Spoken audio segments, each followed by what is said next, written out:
ನಮಸ್ಕಾರ ಸ್ನೇಹಿತರೆ, ನಾನು ನಿಮಗೆ RRR ಸಿನಿಮಾದ ಕಥೆ ಹೇಳ್ತಿದ್ದೀನಿ. ಈ ಸಿನಿಮಾದಲ್ಲಿ ಮೊದಲು ಆದಿಲಾಬಾದ್ ಕಾಡಲ್ಲಿ ವಾಸವಿದ್ದಂಥ ತಾಂಡು ಜನರನ್ನು ತೋರಿಸ್ತಾರೆ. ಆ ಸಮಯದಲ್ಲಿ ಇಡೀ ದೇಶನ ಬ್ರಿಟಿಷರು ಆಳ್ತಿರ್ತಾರೆ. ಆ ಬ್ರಿಟಿಷರ ರಾಣಿಗೆ ಈ ಜನಾಂಗದ ಮಲ್ಲಿ ಹಾಡು ಹೇಳ್ತಾ ಮೆಹಂದಿ ಹಾಕೋದು ಇಷ್ಟ ಆಗಿ ಮಲ್ಲಿಯ ತಂದೆ ತಾಯಿಗೆ ಸ್ವಲ್ಪ ದುಡ್ಡು ಕೊಟ್ಟು ಮಲ್ಲಿನ ಕರ್ಕೊಂಡು ಹೋಗ್ತಿರ್ತಾರೆ. ಮಲ್ಲಿ ತಾಯಿ ಅನ್ಕೊಂಡಿರ್ತಾರೆ ನನ್ನ ಮಗಳು ರಾಣಿ ಕೈಗೆ ಮೆಹಂದಿ ಹಾಕಿರೋದಕ್ಕೆ ದುಡ್ಡು ಕೊಟ್ಟಿದ್ದಾರೆ ಅಂತ. ಆದ್ರೆ ನಿಜ ಗೊತ್ತಾದ್ಮೇಲೆ ಮಲ್ಲಿ ತಾಯಿ ಬ್ರಿಟಿಷರ ಗಾಡಿಗೆ ಅಡ್ಡ ನಿಂತು ನನ್ನ ಮಗಳನ್ನ ಬಿಟ್ಬಿಡಿ ಅಂತ ಕೇಳ್ಕೊಳ್ತಾರೆ. ಆದ್ರೆ ಕ್ರೂರಿಗಳಾದ ಬ್ರಿಟಿಷರು ಮಲ್ಲಿ ತಾಯಿನ ಹೊಡೆದು ಮಲ್ಲಿನ ಅಲ್ಲಿಂದ ಕರ್ಕೊಂಡು ಹೋಗ್ಬಿಡ್ತಾರೆ. ನಂತರ ನಮ್ಗೆ ಡೆಲ್ಲಿಲಿರುವಂತ ಬ್ರಿಟಿಷರ ಕೋಟೆನ ತೋರಿಸ್ತಾರೆ. ನಂತರ ಒಂದು ಪೊಲೀಸ್ ಸ್ಟೇಷನ್ ಜನರು ಮುತ್ತಿಗೆ ಹಾಕಿ ನಮ್ ಕಡೆ ಜನನ ಅರೆಸ್ಟ್ ಮಾಡಕ್ ಬಿಡಲ್ಲ ಅಂತ ಬ್ರಿಟಿಷರ ವಿರುದ್ಧ ಪ್ರತಿಭಟನೆ ಮಾಡ್ತಿರ್ತಾರೆ. ಆ ಸಾವಿರಾರು ವ್ಯಕ್ತಿಗಳ ಮಧ್ಯೆ ಇರೋ ಆ ವ್ಯಕ್ತಿನ ಅರೆಸ್ಟ್ ಮಾಡಕ್ಕೆ ಬ್ರಿಟಿಷರು ಕೈ ಕೆಳಗಡೆ ಕೆಲಸ ಮಾಡ್ತಿರೋರು ಯಾರು ಮುಂದೆ ಬರಲ್ಲ. ಆಗ ಪೊಲೀಸ್ ಆಫೀಸರ್ ಆದ ರಾಮ್ ಅವರು ಧೈರ್ಯದಿಂದ ಸಾವಿರಾರು ಜನಗಳ ಜೊತೆ ಹೊಡೆದಾಡ್ತಾ ಆ ವ್ಯಕ್ತಿನ ಅರೆಸ್ಟ್ ಮಾಡಿ ಪೊಲೀಸ್ ಸ್ಟೇಷನ್ ಕರ್ಕೊಂಡು ಬರ್ತಾರೆ. ಬ್ರಿಟಿಷ್ ಅಧಿಕಾರಿಗಳ ಹತ್ರ ಒಬ್ರು ಮುಖ್ಯಸ್ಥರು ಬಂದು ಕಾಡಿನ ತಾಂಡದಿಂದ ಮಲ್ಲಿ ಅನ್ನೋ ಹುಡುಗಿನ ಕರ್ಕೊಂಡ್ಬಂದು ನೀವು ತಪ್ಪು ಮಾಡಿದ್ದೀರಾ. ಆ ತಾಂಡಕ್ಕೊಬ್ಬ ನಾಯಕ ಇರ್ತಾನೆ. ಅವನು ಆ ಮಗುನ ಹುಡುಗಿ ಆ ತಾಂಡಕ್ಕೆ ಕರ್ಕೊಂಡು ಹೋಗೋಕ್ಕೋಸ್ಕರ ಏನ್ ಬೇಕಾದ್ರೂ ಮಾಡ್ತಾನೆ. ಅವನಿಗಾಗ್ಲೇ ಮಗುನ ಹುಡ್ಕೊಂಡು ಡೆಲ್ಲಿಗೆ ಬಂದಿದ್ದಾನೆ ಅಂತ ಹೇಳಿ ಅಲ್ಲಿಂದ ಹೊರಟೋಗ್ತಾರೆ. ಇನ್ನೊಂದ್ ಕಡೆ ತಾಂಡದ ನಾಯಕನಾದ ಭೀಮ್ ಡೆಲ್ಲಿ ಕಾಡಲ್ಲಿ ತೋಳನ ಹಿಡಿಯೋಕ್ಕೋಸ್ಕರ ಹೊಂಚಾಕ್ತಿರ್ತಾರೆ. ಆದ್ರೆ ಅದು ಓಡೋಗುತ್ತೆ. ಅದೇ ದಿಕ್ಕಿನಿಂದ ಒಂದು ಹುಲಿ ಬರ್ತಿರುತ್ತೆ. ಅದನ್ನ ಹಿಡಿದು ಪ್ರಜ್ಞೆ ತಪ್ಪಿಸಿ ನನಗೋಸ್ಕರ ನಿನ್ನ ಬಳಸ್ಕೊತಿದ್ದೀನಿ, ನನ್ನ ಕ್ಷಮಿಸ್ಬಿಡು ಅಂತ ಭೀಮ್ ಅವರು ಆ ಹುಲಿ ಹತ್ರ ಕ್ಷಮೆ ಕೇಳ್ತಾರೆ. ನಂತರ ಭೀಮ್ ಅವರು ಹೆಸರು ಮತ್ತೆ ವೇಷನ ಬದಲಿಸಿ ಅಫ್ತಾರ್ ಆಗಿ ಗ್ಯಾರೇಜ್ ಅಲ್ಲಿ ಕೆಲಸ ಮಾಡ್ತಾ ಮಲ್ಲಿನ ಹುಡುಕ್ತಿರ್ತಾರೆ. ಬ್ರಿಟಿಷರಿಗೆ ಮಲ್ಲಿನ ಯಾರೋ ಹುಡ್ಕೊಂಡ್ ಬಂದಿದ್ದಾರೆ ಅನ್ನೋ ವಿಷಯ ಗೊತ್ತಾಗಿ ಆ ವ್ಯಕ್ತಿನ ಹುಡ್ಕಕ್ಕೋಸ್ಕರ ಪೊಲೀಸ್ ಆಫೀಸರ್ ಆದ ರಾಮ್ ಅವ್ರನ್ನ ನೇಮಕ ಮಾಡ್ತಾರೆ. ರಾಮ್ ಅವರು ಮಾಮೂಲಿ ಜನಗಳ ತರ ಕ್ರಾಂತಿಕಾರಿಗಳ ಜೊತೆ ಇದ್ಕೊಂಡು ಭೀಮ್ನ ಹುಡುಕ್ತಿರ್ತಾರೆ. ಭೀಮ್ ಕಡೆಯವನೊಬ್ಬ ರಾಮ್ ಅವರು ಪೊಲೀಸ್ ಅಂತ ತಿಳಿದೆ, ನಾನು ನಮ್ಮಣ್ಣ ಒಂದು ಹುಡುಗಿ ಹುಡ್ಕೊಂಡ್ ಬಂದಿದ್ದೀವಿ, ನಮ್ಗೆ ಸಹಾಯ ಮಾಡು ಅಂತ ಕೇಳ್ತಾನೆ. ಆಗ ರಾಮ್ ನಿಮ್ಮ ಅಣ್ಣ ಎಲ್ಲಿದ್ದಾನೆ ತೋರಿಸು ಅಂತ ಹೋಗ್ತಿರ್ತಾರೆ. ಆಗ ಪೊಲೀಸ್ ಆಫೀಸರ್ ರಾಮ್ನ ನೋಡಿ ಸೆಲ್ಯೂಟ್ ಮಾಡಿದಾಗ ಆ ವ್ಯಕ್ತಿಗೆ ರಾಮ್ ಒಬ್ಬ ಪೊಲೀಸ್ ಅಧಿಕಾರಿ ಅಂತ ಗೊತ್ತಾಗಿ ಅಲ್ಲಿಂದ ಓಡೋಗ್ತಾನೆ.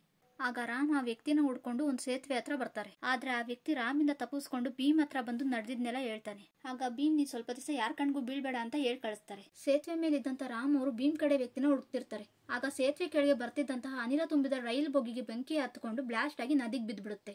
ಅದೇ ನದಿಗೆ ಮೀನ್ ಹಿಡಿಯೋಕೆ ಅಂತ ತೆಪ್ಪ ತಗೊಂಡೋಗಿದಂತಹ ಒಬ್ಬ ಚಿಕ್ಕ ಹುಡುಗ ಬೆಂಕಿ ಮಧ್ಯೆ ಸಿಗಾಕೊಂಡ್ಬಿಟ್ಟಿರ್ತಾನೆ. ಅದನ್ನ ನೋಡಿದ ರಾಮ್ ಮತ್ತೆ ಅಫ್ತಾರ್ ಆ ಹುಡುಗನ್ನ ಕಾಪಾಡಿ ಪರಿಚಯ ಮಾಡ್ಕೊಂಡು ಅವರಿಬ್ರು ಪ್ರಾಣ ಸ್ನೇಹಿತರಾಗ್ಬಿಡ್ತಾರೆ. ಪೊಲೀಸ್ ಆಫೀಸರ್ ಆದ ರಾಮ್ ಅವರು ಅವ್ರ ಕೈಲಿ ತಪ್ಪಿಸ್ಕೊಂಡು ಹೋದಂತ ವ್ಯಕ್ತಿಯ ಚಿತ್ರ ಬರ್ಸಿ ಆ ಚಿತ್ರ ಇಟ್ಕೊಂಡು ಅಫ್ತಾರ್ ಜೊತೆಗೆ ಎಲ್ಲಾ ಕಡೆ ಹುಡುಕ್ತಿರ್ತಾರೆ. ಒಂದಿನ ಅಫ್ತಾರ್ ಅವರು ರಾಮ್ ಹತ್ರ ನೀನು ಹುಡುಕ್ತಿರೋ ಚಿತ್ರ ತೋರಿಸು, ನಾನೆಲ್ಲ ನೋಡಿದ್ರೆ ಹೇಳ್ತೀನಿ ಅಂತಾರೆ. ಆಗ ರಾಮ್ ಅವರು ಆ ಚಿತ್ರನ ತೋರಿಸುವಾಗ ಗಾಳಿಗಾರ ಹೋಗಿ ಆ ಚಿತ್ರ ಕೆಸರಿಗೆ ಬಿದ್ದುಬಿಡುತ್ತೆ. ಹಾಗೆ ಅಫ್ತಾರ್ ಮತ್ತೆ ರಾಮ್ ಮಾತಾಡ್ತಿರ್ಬೇಕಾದ್ರೆ ಬ್ರಿಟಿಷರ ಕೋಟೆಯಿಂದ ಬ್ರಿಟಿಷ್ ಹುಡುಗಿಯಾದ ಜೆನ್ನಿ ಆಚೆ ಬರ್ತಾರೆ.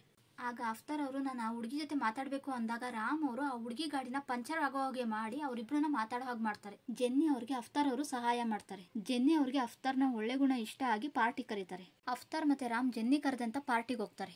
ಜೆನ್ನಿ ಅಫ್ತಾರ್ ಜೊತೆಗೆ ಡ್ಯಾನ್ಸ್ ಮಾಡೋಕೆ ಇಷ್ಟಪಟ್ಟು ಡ್ಯಾನ್ಸ್ ಮಾಡ್ತಿರ್ಬೇಕಾದ್ರೆ ಒಬ್ಬ ಇಂಗ್ಲಿಷ್ ಅವನು ಅಫ್ತಾರ್ನ ಕೆಳಗೆ ಬೀಳೋ ಹಾಗೆ ಮಾಡಿ ಇಂಡಿಯನ್ಸ್ಗೆ ಡ್ಯಾನ್ಸ್ ಬರಲ್ಲ ಅಂತ ಅವಮಾನ ಮಾಡ್ತಿರ್ತಾನೆ. ಆಗ ಅಲ್ಲಿಗೆ ಬಂದ ರಾಮ್ ಅವರು ಹಳ್ಳಿಯ ಒಂದು ನಾಟು ಡ್ಯಾನ್ಸ್ ಅಂತ ಹೇಳಿ ಅಫ್ತಾರ್ ಜೊತೆಗೆ ಡ್ಯಾನ್ಸ್ ಮಾಡಕ್ ಶುರು ಮಾಡ್ತಾರೆ. ಅಲ್ಲಿದ್ದಂತ ಇಂಗ್ಲಿಷ್ ಹುಡುಗಿರು ಕೂಡ ಪ್ರೋತ್ಸಾಹ ಕೊಟ್ಟು ಅವರು ಕೂಡ ಇವ್ರ ಜೊತೆ ಡ್ಯಾನ್ಸ್ ಮಾಡಕ್ ಶುರು ಮಾಡಿ ಕೊನೆಗೆ ಅದೊಂದು ಡ್ಯಾನ್ಸ್ ಕಾಂಪಿಟೇಷನ್ ಆಗಿ ಎಲ್ಲರೂ ಸೋತೋಗಿ ರಾಮ್ ಮತ್ತೆ ಅಫ್ತಾರ್ ಇಬ್ರೆ ಉಳಿದು ಪೈಪೋಟಿ ಮಾಡ್ತಿರ್ತಾರೆ. ಆಗ ಅಲ್ಲಿದ್ದವರೆಲ್ಲ ರಾಮ್ಗೆ ಸಪೋರ್ಟ್ ಮಾಡ್ತಿದ್ರೆ ಜೆನ್ನಿ ಮಾತ್ರ ಅಫ್ತಾರ್ಗೆ ಸಪೋರ್ಟ್ ಮಾಡ್ತಿರ್ತಾರೆ. ಅದನ್ನ ಗಮನಿಸಿದ ರಾಮ್ ಅವರು ಪೈಪೋಟಿಲ್ ಸೋತೋಗಿ ಅಫ್ತಾರ್ ಅವ್ರನ್ನ ಗೆಲ್ಲೋ ಹಾಗೆ ಮಾಡ್ತಾರೆ. ಹಾಗೆ ಮಾತಾಡ್ತಾ ರಾಮ್ ಮತ್ತೆ ಅಫ್ತಾರ್ ಹೋಗ್ತಿರ್ಬೇಕಾದ್ರೆ ಜೆನ್ನಿ ಸಿಕ್ಕಿ ಅಫ್ತಾರ್ನ ನಮ್ಮನೇಲಿ ಟೀ ಕುಡಿಯೋಕೆ ಬರ್ತೀಯಾ ಅಂತ ಕೇಳಿದಾಗ ಅಫ್ತಾರ್ಗೆ ಆಶ್ಚರ್ಯವಾಗಿ ಬರ್ತೀನಿ ಅಂತ ಜೆನ್ನಿ ಜೊತೆ ಹೋಗ್ತಾರೆ. ಭೀಮ್ ಆದ ಅಫ್ತಾರ್ ಅವರು ಮಲ್ಲಿನ ಹುಡ್ಕೋ ಕೆಲಸದಲ್ಲಿದ್ರಿ ಈ ಕಡೆ ರಾಮ್ ಅವರು ಭೀಮ್ನ ಪಕ್ಕದಲ್ಲೇ ಹಿಡ್ಕೊಂಡು ಭೀಮ್ಗೋಸ್ಕರ ಊರೆಲ್ಲ ಹುಡುಕ್ತಿರ್ತಾರೆ. ಆದ್ರೆ ಒಳಗೋಗುವಾಗ ಜೆನ್ನಿ ಅಲ್ಲಿದ್ದಂತ ಆಫೀಸರ್ಗೆ ಇವ್ರು ನನ್ನ ಫ್ರೆಂಡ್ ಅಂತ ಹೇಳಿ ಅಫ್ತಾರ್ನ ಪ್ಯಾಲೇಸ್ ಒಳಗೆ ಕರ್ಕೊಂಡು ಹೋಗ್ತಾರೆ. ಅಲ್ಲೇ ಜೆನ್ನಿ ಜೊತೆ ಮಾತಾಡ್ತಿರುವಾಗ ಹಾಡು ಹೇಳ್ದಂತ ಮಲ್ಲಿ ಧ್ವನಿ ಕೇಳಿ ಜೆನ್ನಿ ಕಣ್ ತಪ್ಪಿಸಿ ಮಲ್ಲಿ ಹತ್ರ ಬಂದು ಇನ್ ಸ್ವಲ್ಪ ದಿವಸದಲ್ಲೇ ನಿನ್ನ ಇಲ್ಲಿಂದ ಕರ್ಕೊಂಡು ಹೋಗ್ತೀವಿ ಅಂತ ಹೇಳಿ ಅಲ್ಲಿಂದ ಹೊರಟೋಗ್ತಾರೆ. ಕೊನೆಗೂ ಭೀಮ್ ಕಡೆಯವನೊಬ್ಬ ರಾಮ್ ಕೈ ಸಿಗಾಕೊಂಡ್ಬಿಡ್ತಾನೆ. ಆಗ ರಾಮ್ ಆ ವ್ಯಕ್ತಿನ ಕೂಡ ಹಾಕಿ ಚಿತ್ರಹಿಂಸೆ ಕೊಡ್ತಾ ನಿಮ್ಮ ಅಣ್ಣ ಎಲ್ಲಿ ಅಂತ ಕೇಳ್ತಾರೆ. ಆ ವ್ಯಕ್ತಿ ತಪ್ಪಿಸ್ಕೊಳ್ಳೋಕೋಸ್ಕರ ಒಂದು ವಿಷಪೂರಿತವಾದ ಹಾವನ್ನ ರಾಮ್ ಮೇಲೆ ಎಸ್ತು ಇದು ಕಚ್ಚಿರೋದ್ರಿಂದ ನೀನ್ ಸ್ವಲ್ಪ ಸಮಯನೇ ಬದುಕೋದು ಅಂದಾಗ ರಾಮ್ ಅವರು ಅವ್ನ ಕೈ ಕಟ್ಟು ಬಿಚ್ಚಿ ಬದುಕು ಹೋಗು ಅಂತ ಕಳಿಸ್ಬಿಡ್ತಾರೆ. ಆಗ ಹಾವು ಕಚ್ಚಿಸ್ಕೊಂಡ ರಾಮ್ ಒಂದ್ ಕಡೆ ಬಂದು ಬಿದ್ದ್ಬಿಡ್ತಾರೆ. ಆಗ ಭೀಮಾದ ಅಫ್ತಾರ್ ರಾಮ್ನ ಕಾಪಾಡಿ ನಾನು ಈ ಊರಿಗೆ ಯಾಕೆ ಬಂದೆ ಅಂತ ಕೂಡ ಹೇಳಿ ನನ್ನ ಹೆಸರು ಅಫ್ತಾರ್ ಅಲ್ಲ ಭೀಮ್ ಅಂತ, ನಾನು ಈಗ ನನ್ನ ತಾಂಡದ ಮಗುನ ಕಾಪಾಡೋಕೆ ಹೋಗ್ತಿದ್ದೀನಿ ಅಂತ ಅಲ್ಲಿಂದ ಹೊರಟೋಗ್ತಾರೆ. ಆಗ ರಾಮ್ಗೆ ವಿಷಯ ಗೊತ್ತಾಗಿ ಭೀಮ್ನ ಹಿಡಿಯೋಕೂ ಆಗದೆ ಬಿಡೋಕೂ ಆಗದೆ ಏನ್ ಮಾಡೋದು ಅಂತ ತನಗ್ ತಾನೇ ಕೈಯಿಂದ ಗೋಡೆಗೆ ಹೊಡ್ಕೊಳ್ತಿರ್ತಾರೆ. ಯಾಕಂದ್ರೆ ಒಂದ್ ಕಡೆ ಪ್ರಾಣ ಸ್ನೇಹಿತ ಭೀಮ್ ಆದ ಅಫ್ತಾರ್, ಇನ್ನೊಂದ್ ಕಡೆ ತಂದೆ ಕೊಟ್ಟ ಮಾತು, ಇವೆರಡರಲ್ಲಿ ಯಾವ್ದು ಉಳಿಸ್ಕೋಬೇಕು ಅಂತ ಯೋಚನೆ ಮಾಡ್ತಾ ಕೊನೆಗೆ ತಂದೆ ಕೊಟ್ಟ ಮಾತನ್ನ ಉಳಿಸ್ಕೋಬೇಕು ಅಂತ ಪೊಲೀಸ್ ಆಫೀಸರ್ ಆಗಿ ಭೀಮ್ನ ಹಿಡಿಯೋಕೆ ಬ್ರಿಟಿಷರು ಕೋಟೆಗೆ ಬರ್ತಾರೆ. ಅಷ್ಟರಲ್ಲಾಗ್ಲೇ ಭೀಮ್ ತಾನು ಸೆರೆ ಹಿಡಿದಂತ ಪ್ರಾಣಿಗಳನ್ನ ಉಪಯೋಗಿಸಿ ಬ್ರಿಟಿಷರು ಕೋಟೆ ಮೇಲೆ ದಾಳಿ ಮಾಡಿರ್ತಾರೆ. ಆಗ ಅಲ್ಲಿಗೆ ರಾಮ್ ಬಂದಾಗ ರಾಮ್ ಮತ್ತೆ ಭೀಮ್ ನಡುವೆ ದೊಡ್ಡ ಫೈಟೇ ನಡೆಯುತ್ತೆ. ಆಗ ರಾಮ್ ಭೀಮ್ಗೆ ನೀನ್ ಇವಾಗ ಅರೆಸ್ಟ್ ಆಗಿಲ್ಲ ಅಂದ್ರೆ ಮಲ್ಲಿ ಪ್ರಾಣನೇ ಹೋಗುತ್ತೆ ಅಂತಾರೆ. ಆಗ ಭೀಮ್ಗೆ ರಾಮ್ ಮೇಲೆ ಕೋಪ ಬಂದು ರಾಮ್ಗೆ ಹೊಡೆದು ಮಲ್ಲಿಗೋಸ್ಕರ ರಾಮ್ ಕೈಲಿ ಅರೆಸ್ಟ್ ಆಗ್ತಾರೆ. ಆಗ ಬ್ರಿಟಿಷ್ ಸರ್ಕಾರ ರಾಮ್ ಅವರು ಭೀಮ್ನ ಹಿಡಿದಕ್ಕೆ ರಾಮ್ ಅವ್ರಿಗೆ ಸ್ಪೆಷಲ್ ಆಫೀಸರ್ ಆಗಿ ಪ್ರಮೋಷನ್ ಕೊಡ್ತಾರೆ. ರಾಮ್ಗೆ ಬಂದೂಕುಗಳಿರೋ ಜಾಗಕ್ಕೆ ಹೋಗೋ ಅವಕಾಶ ಸಿಗುತ್ತೆ. ಆದ್ರೆ ರಾಮ್ಗೂ ಇದೇ ಬೇಕಾಗಿರುತ್ತೆ. ಆಗ ನಮ್ಗೆ ಸ್ವಲ್ಪ ಹಿಂದೆ ವರ್ಷಗಳ ಕತೆ ತೋರಿಸ್ತಾರೆ. ಆಗ ನಮ್ಗೆ ರಾಮ್ ಅವ್ರ ಅಪ್ಪ ಅಮ್ಮ ಮತ್ತು ತಮ್ಮ ಮತ್ತೆ ಗೆಳತಿ ಸೀತಾನ ತೋರಿಸ್ತಾರೆ. ರಾಮ್ ಅವರಪ್ಪ ಹೋರಾಟಗಾರರಾಗಿ ಒಂದು ಸೈನ್ಯನ ಕಟ್ಟಿರ್ತಾರೆ. ಎಲ್ರ ಕೈಲೂ ಬಂದೂಕ ಕೊಡ್ಬೇಕು ಅನ್ನೋದು ಅವ್ರ ಆಸೆ ಆಗಿರುತ್ತೆ. ಆದ್ರೆ ಬಂದೂಕಗಳು ಇಲ್ದೇ ಇರೋ ಕಾರಣ ಎಲ್ರ ಕೈಲೂ ಮರದ ಬಂದೂಕ ಕೊಟ್ಟು ಅಭ್ಯಾಸ ಮಾಡಿಸ್ತಿರ್ತಾರೆ. ಆದ್ರೆ ಒಂದಿನ ಸೀತೆಯಿಂದ ರಾಮ್ ಅವರಪ್ಪಂಗೆ ಗೊತ್ತಾಗುತ್ತೆ ರಾಮ ಒಬ್ಬ ಶಾರ್ಪ್ ಶೂಟರ್ ಅಂತ. ಆಗ ರಾಮ್ ಅವರಪ್ಪ ನಮ್ಗೆ ಬ್ರಿಟಿಷರ ವಿರುದ್ಧ ಹೋರಾಡಕ್ಕೆ ಆಯುಧ ಸಿಕ್ತು ಅಂತ ಖುಷಿ ಪಡ್ತಿರೋ ಅಷ್ಟರಲ್ಲೇ ಬ್ರಿಟಿಷರು ಬಂದು ಎಲ್ರನ್ನೂ ಶೂಟ್ ಮಾಡ್ತಿರ್ತಾರೆ. ಆ ದಾಳಿಲಿ ರಾಮ್ ತಾಯಿ ಮತ್ತು ತಮ್ಮ ಸತ್ತೋಗ್ತಾರೆ. ಕೊನೆಗೆ ರಾಮ್ ತಂದೆಗೂ ಶೂಟ್ ಮಾಡ್ಬಿಟ್ಟಿರ್ತಾರೆ. ಆಗ ರಾಮ್ ತಂದೆ ರಾಮ್ ಹತ್ರ ಎಲ್ರ ಕೈಲೂ ಬಂದೂಕ ಕೊಡ್ತೀನಿ ಅನ್ನೋ ಮಾತು ಕೊಡು ಅಂತ ಮಾತು ತಗೊಂಡು ಸತ್ತೋಗ್ತಾರೆ. ಅದಕ್ಕೋಸ್ಕರನೇ ರಾಮ್ ಅವರು ಬ್ರಿಟಿಷ್ ಅವ್ರ ಹತ್ರ ಪೊಲೀಸ್ ಆಫೀಸರ್ ಆಗಿ ಕೆಲ್ಸಕ್ಕೆ ಸೇರ್ಕೊಂಡಿರ್ತಾರೆ. ನಂತರ ರಾಮ್ ಅವರು ಜನಗಳ ಮುಂದೆ ಭೀಮ್ನ ಬಂಧಿಸಿ ಬ್ರಿಟಿಷ್ ಗವರ್ನರ್ ಹತ್ರ ತಪ್ಪು ಒಪ್ಕೊಂಡು ಕ್ಷಮೆ ಕೇಳು ಅಂತಾರೆ. ಆದ್ರೆ ಭೀಮ್ ಅವರು ಕ್ಷಮೆ ಕೇಳದೆ ಸುಮ್ಮನೆ ನಿಂತಿರುವಾಗ ರಾಮ್ ಅವರು ಚಾಟಿಯಿಂದ ಹೊಡಿತಾರೆ. ಎಷ್ಟೇ ಹಿಂಸೆ ಕೊಟ್ಟರು ಭೀಮ್ ಮಾತ್ರ ಮಂಡಿ ಊರಿ ತಪ್ಪು ಒಪ್ಕೊಂಡು ಕ್ಷಮೆ ಕೇಳಲ್ಲ. ಆಗ ಬ್ರಿಟಿಷ್ ರಾಣಿಗೆ ಸಿಟ್ಟು ಬಂದು ಮುಳ್ಳಿನ ಚಾವಟಿ ಎಸ್ದು ಇದರಿಂದ ಹೊಡಿ ಅಂತಾರೆ. ಆಗ ರಾಮ್ಗೆ ಇಷ್ಟ ಇಲ್ಲದೆ ಇದ್ರು ಆ ಚಾವಟಿಯಿಂದ ಭೀಮ್ನ ಹೊಡಿತಾರೆ. ಆಗ ಭೀಮ್ ಅವರು ಜನರಲ್ಲಿ ಹೋರಾಟದ ಕಿಚ್ಚೆಚ್ಚಾಗೋ ಹಾಗೆ ಹಾಡಿ ಪ್ರಜ್ಞೆ ತಪ್ಪಿದೋಗ್ತಾರೆ. ಆಗ ಅಲ್ಲಿದ್ದ ಜನಗಳೆಲ್ಲ ಭೀಮ್ಗೆ ಕೊಡ್ತಿದ್ದ ಹಿಂಸೆನ ನೋಡಕ್ಕಾಗದೆ ಬ್ರಿಟಿಷರ ಮೇಲೆ ದಾಳಿ ಮಾಡ್ತಾರೆ. ಇದನ್ನೆಲ್ಲ ನೋಡಿದ ರಾಮ್ಗೆ ಭೀಮ್ ಮಾಡ್ತಿರೋದೇ ಸರಿ ಅನ್ಸಿ ಭೀಮ್ಗೆ ಸಪೋರ್ಟ್ ಮಾಡ್ಬೇಕು ಅಂತ ನಿರ್ಧಾರ ಮಾಡಿ ನಂತರ ಬ್ರಿಟಿಷರಿಗೆ ರಾಮ್ ಭೀಮ್ನ ಕೋಟೆಯಲ್ಲಿ ನೇಣಾಕೋದ್ಕಿಂತ ಊರಾಚೆ ಮಲ್ಲಿ ಮುಂದೆ ನೇಣಾಕಿ ಕೊಲ್ಬೇಕು ಅಂತಾರೆ. ಸರಿ ಅಂತ ಎಲ್ಲ ತಯಾರಿ ಮಾಡ್ಕೊಳ್ತಾರೆ. ಆದ್ರೆ ರಾಮ್ ಎಲ್ಲ ಬಂದೂಕಗಳಿಂದ ಗುಂಡು ತೆಗೆದು ಖಾಲಿ ಬಂದೂಕಗಳನ್ನ ಸೈನಿಕರು ಕೊಟ್ಟು ಮುಂದೆ ಕಳಿಸಿ ಭೀಮ್ ಕೈಗೆ ಬ್ಲೇಡ್ ಸಿಗೋ ಹಾಗೆ ಮಾಡಿ ಮಲ್ಲಿನ ಕರ್ಕೊಂಡು ಹೋಗ್ತಿರ್ತಾರೆ. ಆದ್ರೆ ಅಷ್ಟರಲ್ಲೇ ಗವರ್ನರ್ಗೆ ಡೌಟ್ ಬಂದು ರಾಮ್ ಹೋಗ್ತಿದ್ದಂತ ಗಾಡಿಗೆ ಶೂಟ್ ಮಾಡ್ತಾರೆ. ಆದ್ರೆ ರಾಮ್ ಮತ್ತೆ ಮಲ್ಲಿ ಕಾಡೊಳಗೋಗ್ತಾರೆ. ಈ ಕಡೆ ಭೀಮ್ ಕೂಡ ಬ್ರಿಟಿಷ್ ಸೈನಿಕರಿಂದ ತಪ್ಪಿಸ್ಕೊಂಡು ಮಲ್ಲಿ ಹತ್ರ ಬಂದು ಸೈನಿಕರನ್ನ ಸಾಯಿಸಿ ರಾಮ್ ಮಾಡಿ ಸಹಾಯ ಗೊತ್ತಾಗದೆ ರಾಮ್ನ ಹೊಡೆದು ಅಲ್ಲಿಂದ ತಪ್ಪಿಸ್ಕೊಂಡ್ಬಿಡ್ತಾರೆ. ನಂತರ ಬ್ರಿಟಿಷರು ರಾಮ್ ಮಾಡಿರೋ ದ್ರೋಹಕ್ಕೆ ರಾಮ್ನ ಬಂಧಿಸಿ ಕಾರಾಗೃಹಕ್ಕೆ ಹಾಕಿ ಭೀಮ್ ಮತ್ತು ಮಲ್ಲಿನ ಹುಡ್ಕೋಕೆ ಸೈನಿಕರನ್ನ ಕಳಿಸ್ತಾರೆ.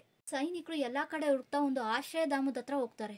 ಅಲ್ಲಿ ಭೀಮ್ ಮತ್ತೆ ಅವ್ರ ಕಡೆಯವರು ಮತ್ತು ರಾಮ್ನ ಗೆಳತಿಯಾದ ಸೀತಾ ಕೂಡ ಇರ್ತಾರೆ. ಭೀಮ್ ಮತ್ತೆ ಅವ್ರ ಕಡೆಯವರು ಸೈನಿಕರಿಂದ ತಪ್ಪಿಸ್ಕೊಳಕ್ ಓಡಾಡ್ತಿದ್ನ ನೋಡಿದ ಸೀತಾ ಸೈನಿಕರನ್ನ ಅಲ್ಲೇ ತಡೆದು ಒಳಗಡೆ ಸಿಡುಬು ರೋಗ ಬಂದಿರೋರು ಇದ್ದಾರೆ, ಬಂದ್ ಸಹಾಯ ಮಾಡಿ ಅವ್ರನ್ನ ವೈದ್ಯರ ಹತ್ರ ಕರ್ಕೊಂಡು ಹೋಗ್ಬೇಕು ಅಂತಾರೆ.